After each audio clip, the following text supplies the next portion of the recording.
Hey there, Warhammer YouTubers. It's Saturday evening, and I finished the first of the new kind of random weekly hobby projects.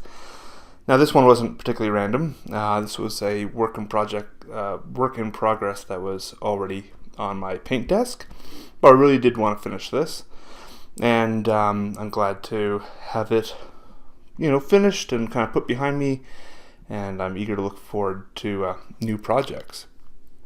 So this week I painted the old out-of-print Screaming Bell, the old metal one. And,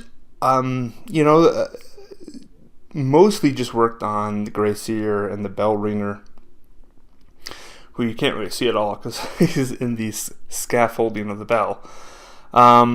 This was actually painted by Joe back in the day. And Joe was one of the better, it was probably the best painter in our hobby group.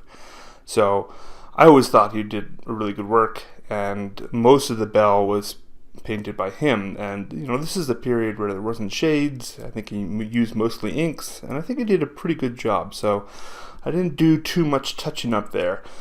I did, a few little details on the little rats that are kind of climbing around on the scaffolding, but other than that, there's a few little chips here and there. I kind of tried to cover up as best I can with a Agrax Earthshade on those, but for the most part there, it's pretty much intact the way it was as I inherited it.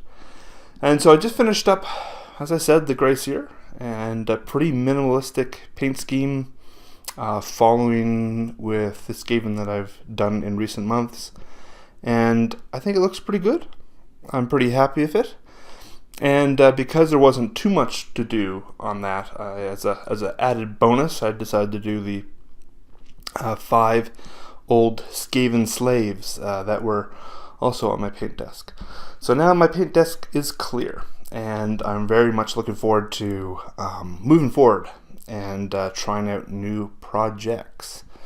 So my next project here, which you'll see, I kind of intend on doing these videos on Saturday. So next Saturday you will see some Tau, and that's going to be almost a rework project. Much of the Tau army was already painted many years ago, right when the Tau first came out, but it's always been a fairly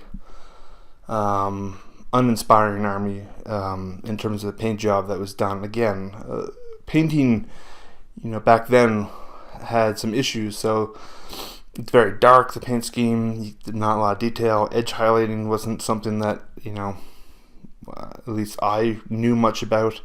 So there's some work done to be that needs to be done there. I generally don't encourage repainting projects, but in this case I'm going to make an exception and work through my Tau, or at least one Tau unit. The following week I'm going to do the Iron Golems for Warcry. So we'll see, and hopefully you like the Scream Bell. I'll see you next week. Bye.